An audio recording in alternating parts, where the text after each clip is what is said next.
I can give you anything you need. Funding, resources, a position that would take you 10 years to— No.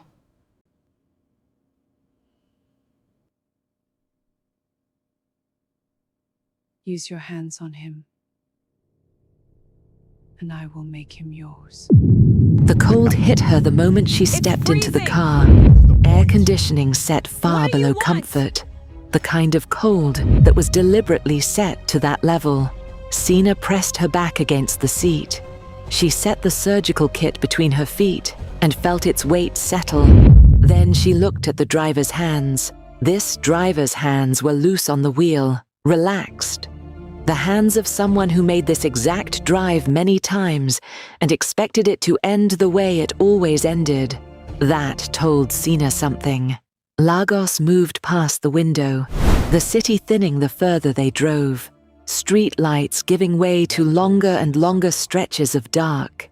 She thought about the corridor, the woman in the gold suit who approached her between a splenectomy and a consult, unhurried, with the dangerous stillness of someone who already knew how the conversation would end. Your time is needed elsewhere. There's a car outside. Not a question. Sina ran the options at minute 3. By minute 7, she held them all steady, each one taken to its logical end. Each cost weighed. After that, there was nothing left to calculate, just the drive. She was afraid. She let herself note that plainly, the way she noted any other fact. A number on a chart, a reading on a monitor. The fear sat in her chest with real weight. But fear and movement had never been opposites for her, and 22 minutes of catastrophizing in the back seat wasn't going to make whatever waited at the end of this drive any smaller. The vehicle slowed. The building outside was unremarkable, a converted logistics warehouse in a district full of them, the kind of structure that announced nothing to anyone driving past. The car stopped. Sina had the door open before it was fully offered. She stepped out first.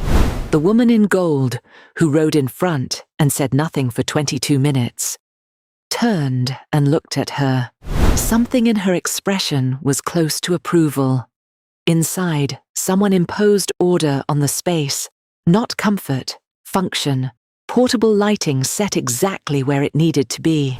Cots along one wall, positioned at angles that meant someone here understood recovery. In the far corner, a man slept on one of them, a weapon on the floor beside his hand, his arm hanging loose and entirely unbothered. Nobody explained him. Sina noted him the way she noted everything and kept moving. They took her through a partitioned section. At a dividing panel, they stopped. Through the glass, a room stripped to essentials, a field cot, a portable monitor, its green line moving in a rhythm that told her things before anyone spoke. An equipment tray, sourced with care, but not enough of it. And on the cot, upright. Sitting upright, which her surgeon's eye flagged immediately, before anything else. A man watching the door, waiting for her to come through it, forming conclusions before she'd said a word. He'd been stripped to the waist.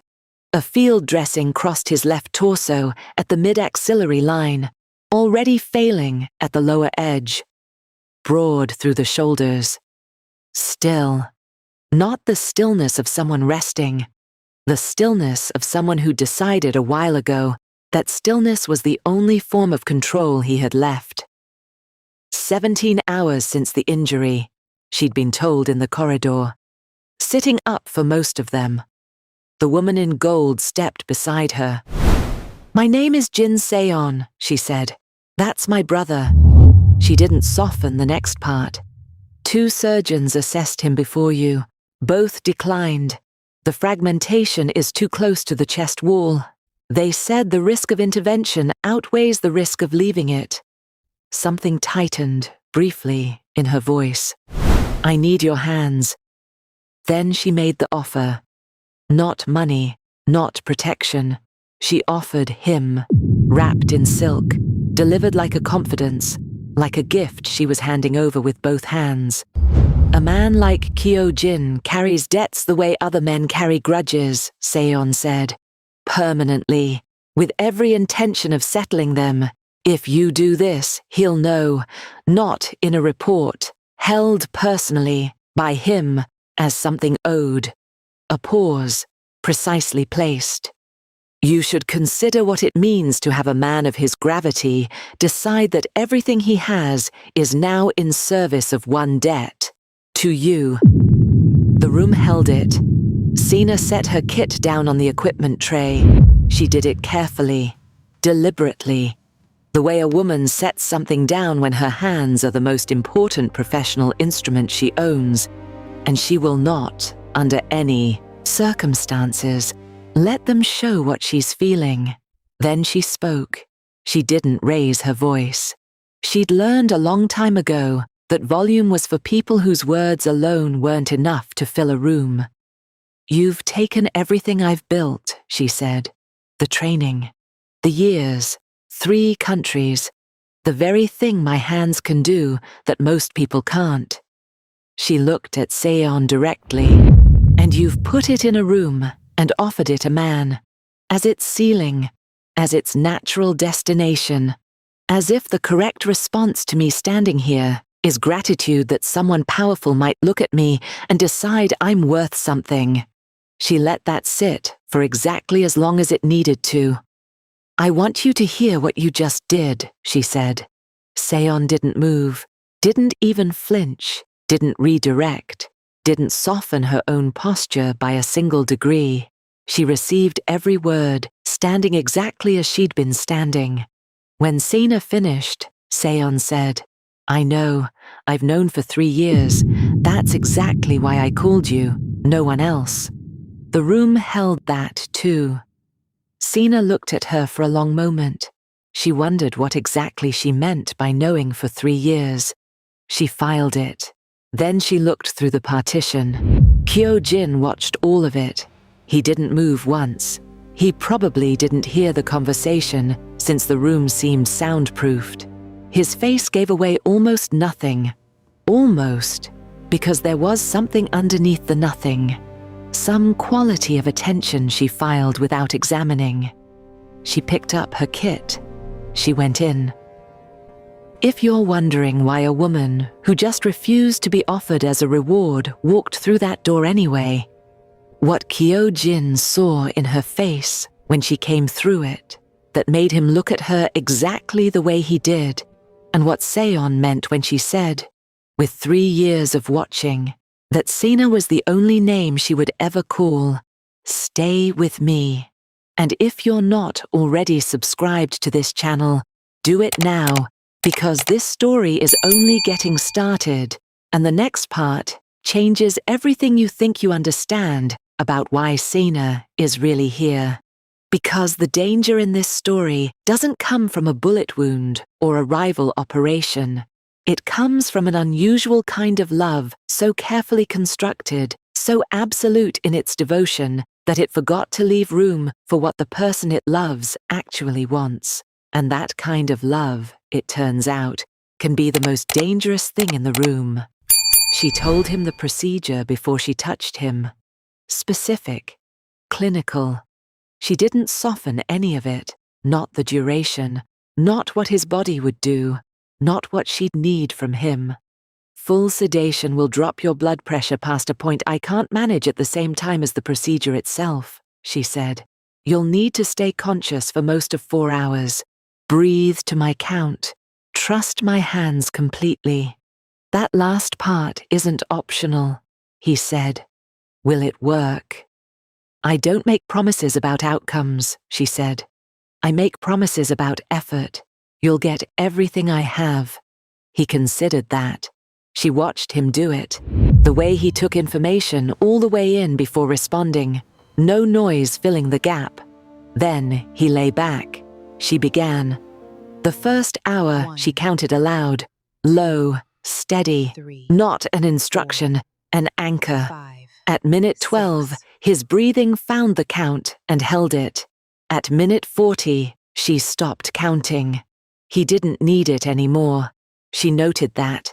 She also noted, quietly, that part of why she stopped was that the counting started to feel like something more than a clinical tool, and she wasn't going to look at that yet. Hour 1 passed. Hour 2. At 2 hours and 40 minutes, his vitals moved somewhere she didn't want them to go. She repositioned without saying anything. There was nothing useful he could do with, "Your blood pressure is dropping," except be afraid of it. And fear would only make it worse. She adjusted the angle of her hands and leaned into sustained pressure that asked things of her arms she'd feel for days. The numbers came back. She breathed. Hour 3. His pressure dropped. Not slowly, suddenly, the monitor shifting in a way that meant she had less time than she wanted. Both her hands were occupied. She couldn't reach the secondary equipment without breaking the pressure, and breaking the pressure wasn't a choice she was making. She spoke to him, not the clinical voice. She used that voice for 3 hours, and he knew it by now. Even, informational, professional. What came out now was the one underneath it. Kyo. His eyes moved toward her voice. "I need you here with me, right now." Her hands didn't move, didn't shake. 4 minutes, that's all. 4 minutes, and we're through the worst of it. 4 minutes and we're through the worst breath. of it. You can 4 do minutes, 4 that's all. minutes. He couldn't answer. His breathing was the only language available, and she watched it change, steadying, deliberately, the way a person steadies when they've chosen to do something instead of having it happen to them.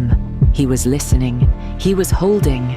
She counted the 4 minutes in her head. No sound this time, just numbers, one after another, while her hands kept doing what they needed to do. 4 minutes. The numbers came back. When it was over, she stepped back and looked at her hands. Steady. Completely steady. She noted it with the specific satisfaction of someone whose professional identity lived in her hands. The steadiness mattered. It confirmed something. She was glad of it. Something else in her wasn't steady.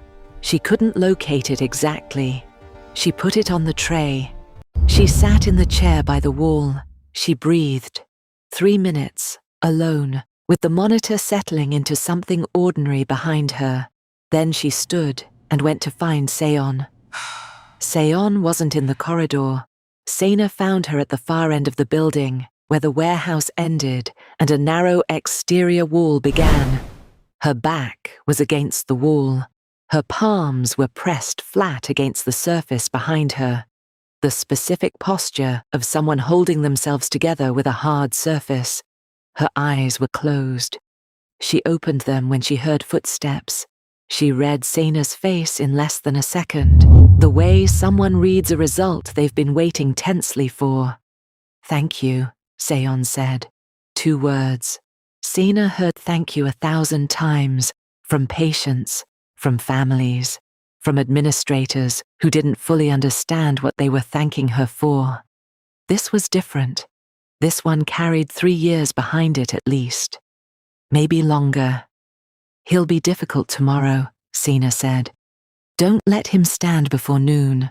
Something moved across Seon's face, fast, involuntary, not quite a laugh and not quite something else. She covered it almost before it landed. Sena went back to the room. She pulled the chair close to the cot, opened her tablet to a chart she had no capacity to read, and stayed. He woke before dawn. She was still in the chair, tablet dark in her lap, her head at an angle that would hurt later. He was awake before she opened her eyes. She could tell from the quality of the room. Unconsciousness changed a space differently than someone awake and being quiet did. He was watching her. Stillness, she was starting to understand, was simply what he looked like when he was present. She sat up. She addressed the sitting up. His, not hers, immediately. He was unapologetic about it. She told him what sitting upright was doing to his drainage. He listened with the expression of someone absorbing information he intended to evaluate independently before deciding what to do with it. She found that, in the abstract, mildly infuriating. "Lie back down," she said. He replied, "Why are you still here? The recovery window requires monitoring." "I have people for that," he countered sharply. "Your people aren't surgeons," she shot back. "Most things in my life are managed by people who aren't surgeons," he said. "They manage adequately." "Most things in your life," she replied, "haven't had my hands in them." A pause. Something changed in his face, not a smile, something more considered than a smile. He conceded the point. "I heard what you said to my sister," he said. "Are the rooms soundproofed?" "No." "Then you heard all of it." "You were right," he said. "About everything," she assumed. He was precise about the phrasing, not an apology on Seon's behalf, not an endorsement of her method, just an accurate statement. "I wasn't consulted," he said, "and I can't fully argue with her reasoning, which frustrates me, because I intend to argue with it anyway.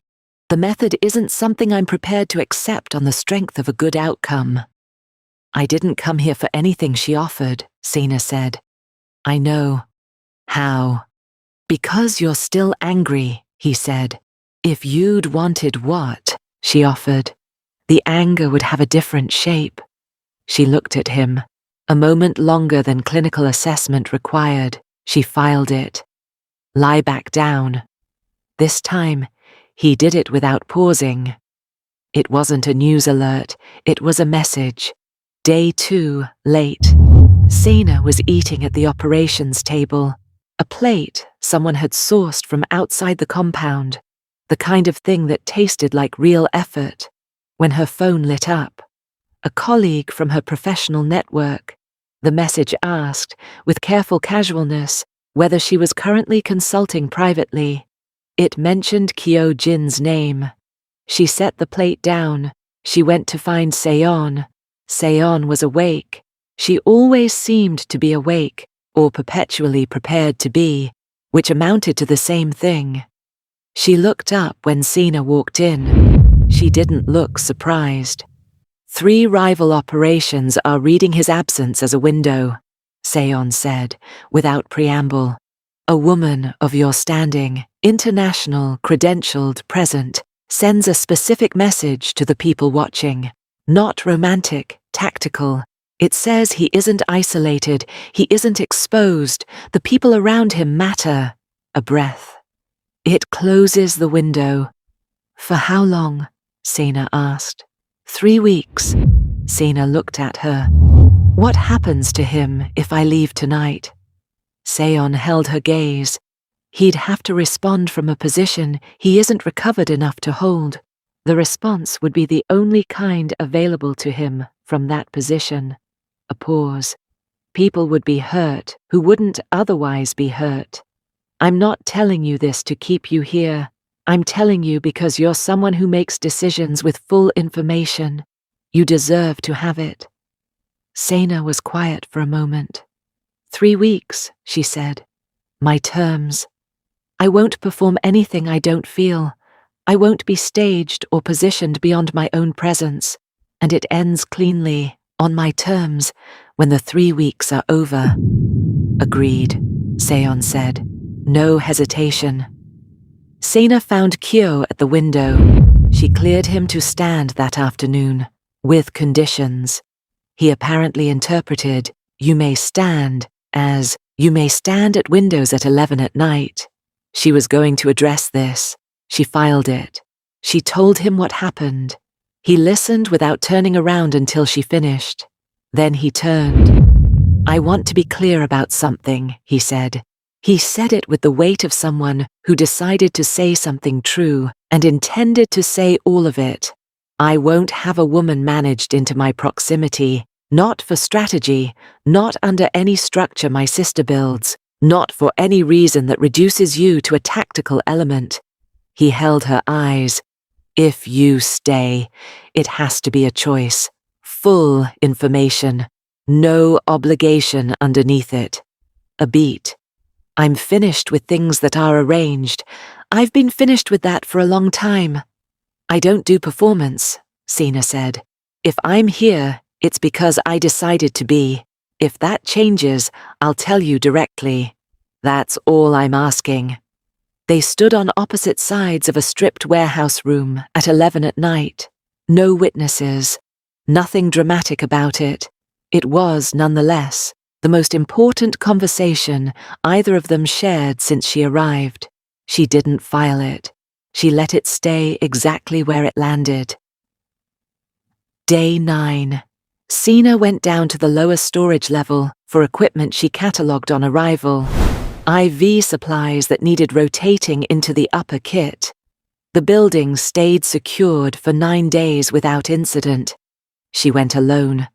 The way she went alone every day, because it never once required an escort. The man in the stairwell was between her and the stairs before she registered he was there. She didn't freeze. The IV stand sat on the supply shelf to her left, 3 feet away. She reached for it the way she reached for instruments mid-surgery. No hesitation, no announcement. Her body deciding a fraction of a second before her mind caught up. She used it once. Precisely. The way someone who understands anatomy understands exactly what one application of force in one exact place will accomplish. He went down. She heard the shoulder before she saw it. A sound she knew from operating theaters and emergency bays, the sound of a joint failing under sudden stress. She crouched beside him immediately. He was conscious, in significant pain. She assessed with her hands in the near dark. Clean break, joint compromised, hours, mattered. You need this looked at within hours, or the damage is permanent, she said. She named a facility nearby that wouldn't ask questions. If you come back into this building, she added, I'll be considerably less helpful next time. She picked up her supplies. She walked upstairs. Kyo was at the top of the landing. He was there, she learned later, from the 60 seconds after the breach was flagged. He watched through the narrow reinforced panel in the door. When she reached the top step, he moved aside, not retreating, just making space. There was something in the quality of that movement. She registered it. She didn't categorize it yet. That night, they sat across from each other with tea neither of them drank. He described what he saw from the landing. Precise, the way he was precise about everything. The sequence, the timing, the efficiency. Most people would have walked away, he said. After. Most people aren't surgeons. That's not what I mean. I know, she said. A pause. I need you to take someone with you, he said. When you leave the secured floors. It wasn't the voice he used with his team. Lower. Different. The voice of someone asking from somewhere personal, not operational. She recognized the difference. She thought about not acknowledging it. I'll consider it, she said. She did consider it. She agreed. She didn't tell him she agreed because of the voice he used. The power went out on day 12. Not an attack, a generator cycle, the backup taking 40 seconds longer than it should. The building dropped into half-darkness. Not total, but enough to change everything anyway. The way reduced light turns a functional space into something with different rules. She was in the corridor, coming from the equipment room. He was at the other end, coming from wherever he was. Almost certainly a window. They stopped when the lights dropped. They looked at each other down the length of the corridor, in the pale strip lighting that made the whole space feel outside of ordinary time. Neither of them went back to their rooms. They sat on the floor with their backs against the wall. The chairs were in the rooms. Neither of them moved to get them. Both of them knew that was a choice. Neither said so. He talked about the woman who used his trust, not the details, the shape of it, which was more honest than details. You build something with someone over years, he said. Complete reliance. The unique vulnerability of letting a person see the parts you don't show easily.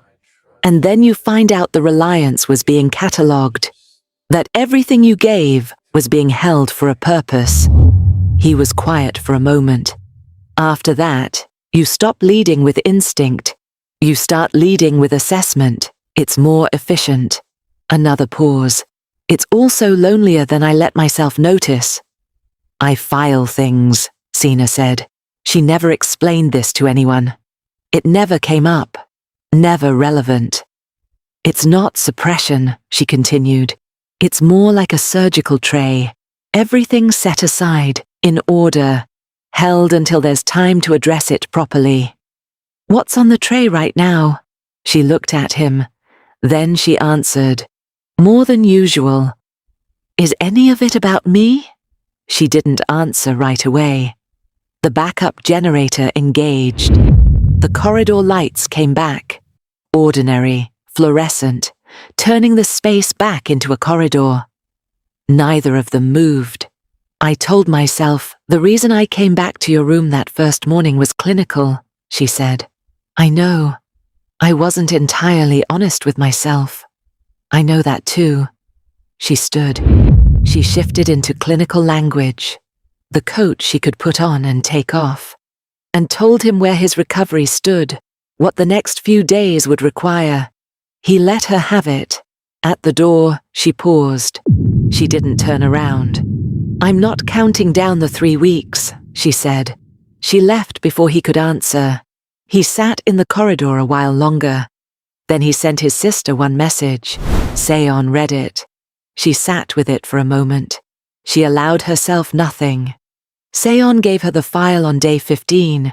She came to the operations table where Sina was working through notes and set a folder down beside the laptop. She said nothing. She left. Sina looked at the folder. She opened it. A medical history. Comprehensive, the kind of dossier that took access and time and patience, years of records from multiple countries folded into one document. She read it the way she read everything, methodically, thoroughly. She turned a page in the middle and stopped. Kinshasa. 5 years ago, a field clinic in the Eastern District, a city she knew, a clinic she knew, an address that placed her in time and space like a coordinate. GSW to the shoulder and chest wall, unconscious on arrival, brought in by companions who gave no names and said almost nothing. Surgical intervention, 3 hours, attending physician, a rotating international emergency fellow, unidentified, the way fellows in crisis rotations often were. The paperwork catching up weeks later, if it caught up at all. She put the page down. She sat with it. She knew this case, not from the file, from a night that had stayed with her the way incomplete things stay. A man whose name she never learned, whose face she never properly saw, because she kept her attention on the wound, the way she always kept her attention on the wound. He surfaced once, near dawn, said one word, was gone before she could ask what it was. She'd stayed through the night. No protocol required it. She was a fellow. She had other rotations in the morning. She stayed because he was her patient, and she hadn't yet become a person who left patients before knowing they were all right. She closed the file. She went to find Kyo. She didn't tell him. She set the folder in front of him. She opened it to the page. She waited. She watched his face while he read. The first pass, clinical, fast. Then the slowing. Then the moment something in him went still in a way that was different from his ordinary stillness. He read it again. He looked up. Kinshasa, he said. I didn't know your name, Sina said. I never. She stopped. I kept my attention on the wound. I didn't see your face. A pause. I was in and out. I remember. He stopped. She said it for him. Stay. Stay, he said. The word between them.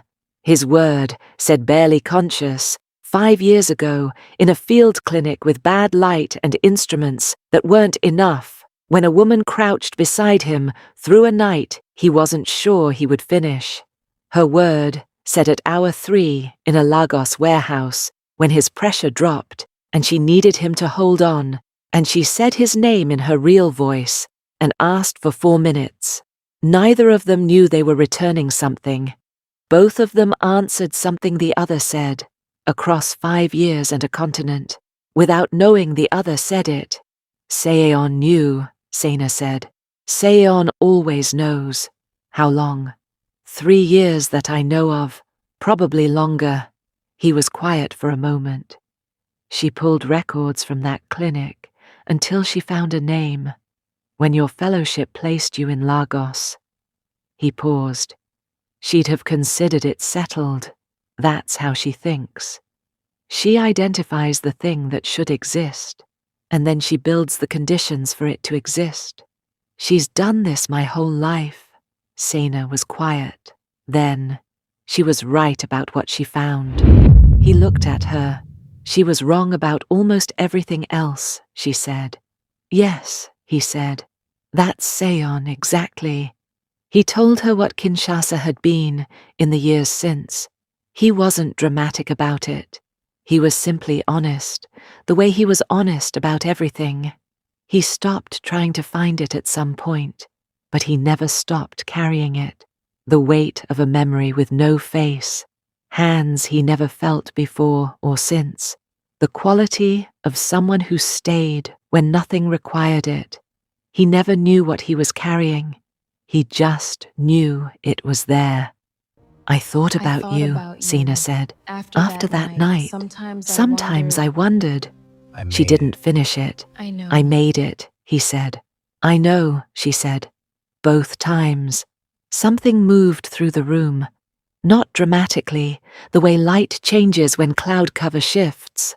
Only visible in what it does to everything it touches. He went to Seon the next morning. He sat across from her. You were wrong in how you did it, he said. I know. Sana has every right to be angry. I know that too. I can't argue with what you found, he said. Only what you did with it. I know, Seon said. I'd do it again. I know. He stood to leave. She watched him. Her face stayed entirely composed. Kyo. He stopped.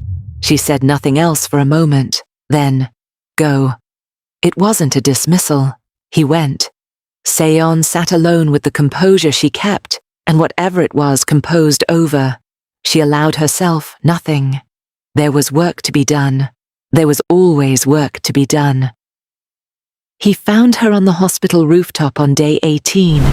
She went back that morning for a surgery that waited.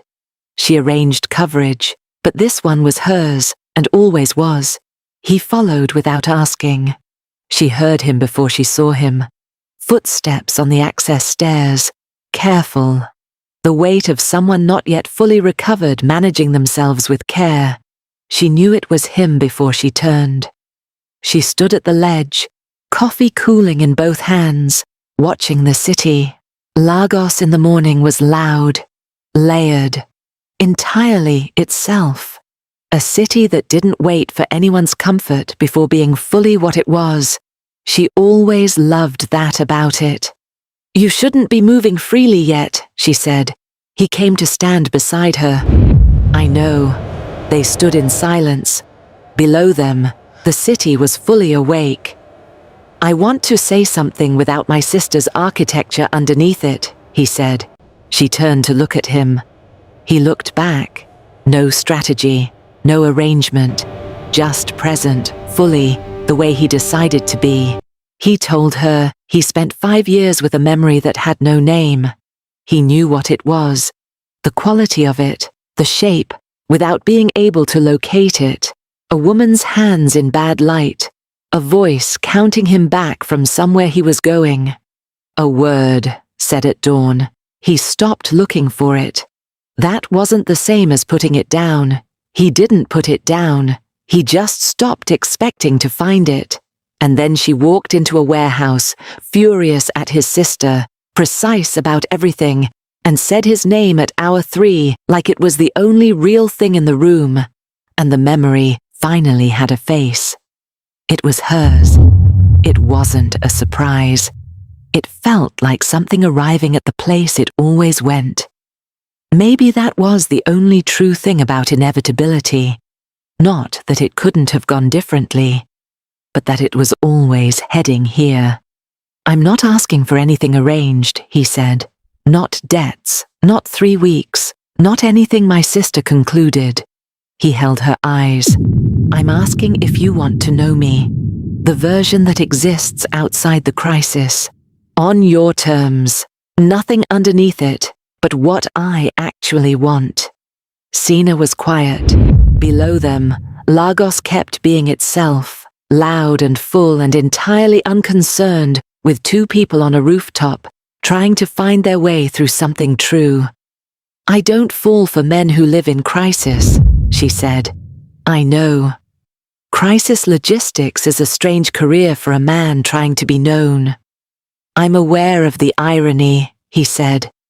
Something in his voice on that last word, dry, almost reluctant, the first time she heard him be anything close to wry, shifted the air between them.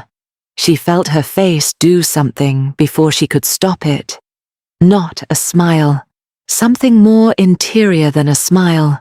The look of someone who's been holding something for a while and has, without quite deciding to, set it down. I might fall for Kyojin, she said. The morning light, the city below. His arm nearly touching hers at the ledge, and neither of them moving away. He didn't reach for her. He didn't need to. He turned back to the city and stood beside her. Just beside her, with the deliberate weight of a man who decided exactly where he was and wasn't going anywhere.